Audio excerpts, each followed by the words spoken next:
ইসলামপুর মেলামাঠ ঈদগাহ ময়দানে অনুষ্ঠিত হল এক দিবসীয় short boundary night cricket tournament. টুর্নামেন্টটির আয়োজন করে ইসলামপুর এভারগ্রিন ক্লাবের পক্ষ থেকে জানা যায়, মোট 32টি দল এই খেলায় অংশগ্রহণ করেছে। প্রায় সারা রাত ব্যাপী এই খেলা চলবে। শনিবার সন্ধ্যায় এই খেলার শুভ উদ্বোধন করা হয়। উদ্বোধনে উপস্থিত ছিলেন ইসলামপুর পৌরসভার পৌরপ্রধান কানাইয়ালাল আগরওয়াল সহ বিভিন্ন ওয়ার্ডের কাউন্সিলর ও কাউন্সিলরের প্রতিনিধিরা। ফিতে কেটে ও ব্যাট হাতে টুর্নামেন্টের শুভ উদ্বোধন করেন পৌরপ্রধান Kanhaiyalal Agarwal.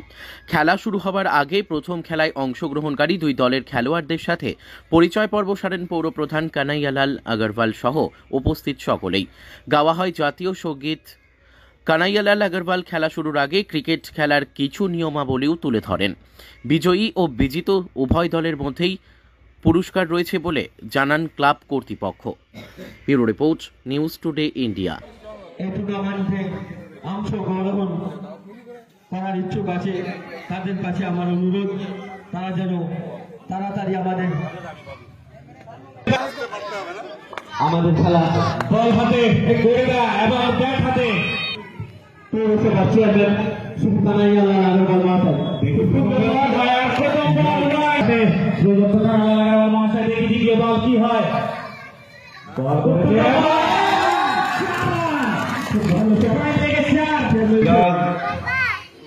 Cricket tournament short boundary খেলা হবে। এখানে উপস্থিত আছেন মেহতাব চৌধুরী, এখানে আছেন রণদীপ দে, বাপি পাল চৌধুরী, বাবলু, মুক্তার ভাই এবং এভারগ্রিন ক্লাবের যারা সদস্যরা আছেন এবং যারা খেলাধুলার টিম যারা নিয়ে আসছেন, সবাইকে ইসলামপুর পৌরসভার পক্ষ থেকে অভিনন্দন। এখন এই শর্ট বাউন্ডারি খেলাটাই বেশি হচ্ছে দেখছি। এই শর্ট বাউন্ডারি খেলার কিছু নিয়ম কানুনও একটু আমাদের অদ্ভুত মনে হয়, কেন আমাদের সময় শর্ট বাউন্ডারি খেলাটা হতো না। আর একটু জোরে মারলেও প্লেয়ারও গুলো আউট হয়ে যাবে। খুব যারা খুব এক্সপার্ট হ্যান্ডস আছে তারাই এই খেলাটা ভালো খেলতে পারে। তো এখানে এই জায়গায় এভারগ্রিন ক্লাব যে খেলাটার আয়োজন করেছে, 32টা টিম, ভাবা যায় 32টা টিম, তার মানে সারা রাত খেলা চলবে। হয়তো সকালে গিয়ে ফাইনালে টিম উঠবে। খুব এনার্জির দরকার আছে আপনাদের, যারা এভারগ্রিন ক্লাবের যারা সদস্যরা আছেন খুব এনার্জেটিক আছেন। হোল নাইট এই খেলাটা চলবে। আশা করছি ভালোভাবে খেলাটা শেষ হবে। প্রথম পুরস্কার হবে 18,000 টাকা ক্যাশ, যারা উইনার্স হবেন। আর রানার্স কত? রানার্স 12,000 টাকা। ট্রফি তো আছে, ডিসপ্লে, এগুলো তো আমাদের টেবিলের সামনে সব সাজানো আছে। আপনারাও জানেন যে খেলাধুলাতে আম্পায়ার যেটা ডিসিশন দেবে সেটাই কিন্তু ফাইনাল হবে। আম্পায়ার ডিসিশনের সঙ্গে তর্কে জড়াতে যাবেন না, কেন আম্পায়ার কারো হয় না। যেটা সঠিক সিদ্ধান্ত সেই সিদ্ধান্তই আম্পায়ার দেবে। এগুলা খেলায় যদি আম্পায়ার ডিসিশন নিয়ে বিতর্ক করেন, তাহলে যারা খেলা পরিচালনা করে তারা আবার পরবর্তীকালে করবে কি করবে না সেটা চিন্তা ভাবনা করে। যে খেলাধুলাও আমরা একটা ইভেন্ট অর্গানাইজ করা, বলাটা যতটা সহজ, করাটা কিন্তু খুব কঠিন। সে যে কোনো ইভেন্টই হোক না কেন, বিশেষ করে খেলাধুলায় যেগুলো অর্গানাইজ হয়, যেহেতু আমি এসডিএসএ তে আছি, যখনই দেখি রেফারি ডিসিশন নিয়ে বিতর্ক শুরু হয়, আমরা খেলবো না, ও খেলবে না, তাহলে তারপরে আর খেলা নামাতেও আমাদের ইচ্ছাটা হয় না যে কি খেলাটা নামাবো। রেফারি ডিসিশন যদি টিম না মানে, তাহলে আমরা খেলাটা কি করে চালাবো। তো এখানে যারা আম্পায়ার হবেন, যতগুলো টিমে এখানে এসেছেন বা একটু পরে আসবেন, সবাইকে একটা কথাই বলবো যে ডিসিপ্লিনটা মেনটেন করতে হবে, আম্পায়ার ডিসিশনটা মানতে হবে। সবাই ভালো থাকবেন, ভালো করে যারা দেখবে তারা আনন্দ পাবে। সবাইকে অনেক অনেক ধন্যবাদ।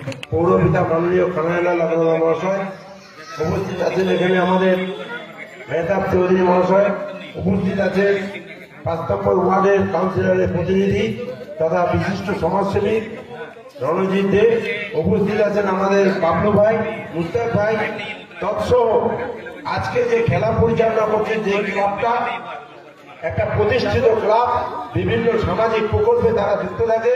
আমাদের পাড়ারই এভারগ্রিন ক্লাবের উদ্যোগে আজকে যে এই যে একটা শর্ট বাউন্ডারি খেলা অনুষ্ঠিত হচ্ছে, মাঝখানে হয়তো 1-2 বছর বন্ধ ছিল, এটা প্রতি বছরই করে থাকে। আমি প্রত্যেকটি সদস্যবৃন্দকে ধন্যবাদ জানাবো এই খেলাটা উদ্যোগ নেওয়ায়। আপনারা অবগত আছে 32টা টিম এই খেলায় অংশগ্রহণ করেছে। তাদের জন্য যেই দলই চ্যাম্পিয়ন হোক তাদের প্রতি আমার অসংখ্য মানে শুভেচ্ছা রইল, অসংখ্য শুভেচ্ছা। যারা খেলছে একটা দলই, দুটো দলই, একটা দল চ্যাম্পিয়ন হবে, একটা দল রানার্স হবে, বাকি দলগুলো যে খেলায় কোনো চ্যাম্পিয়ন হতে পারবেন না, মনের দুঃখের কোনো কারণ নেই।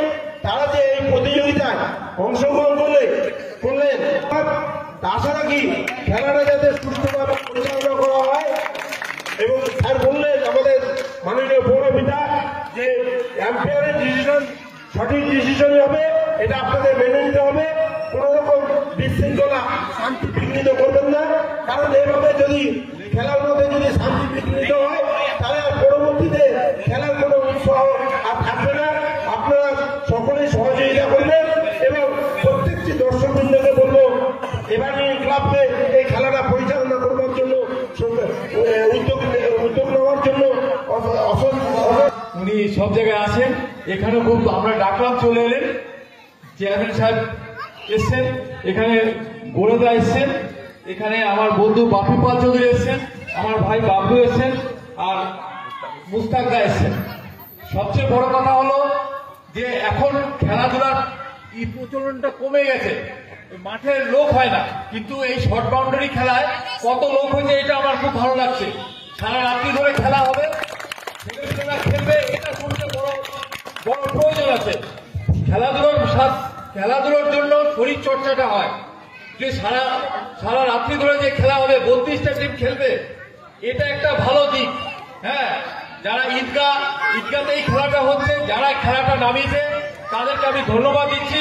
এভাবে প্রতিবার এই খেলা চালু যখন হয়েছে এই খেলা চালু রাখতে হবে, প্রতিবার এরকম করে খেলা করতে হবে, আমাদের সবাইকে সহযোগিতা করতে হবে। Miraj night football short tournament হচ্ছে, আমরা এখানে এসেছিলাম। মেহতাব চৌধুরী গড়েও আছে, রনও আছে, এখানে বাপি পাল চৌধুরী আছে, এখানে বাবলু ছিল, মুক্তার ছিল, সবাই মিলে আমরা উদ্বোধনী অনুষ্ঠানে ছিলাম।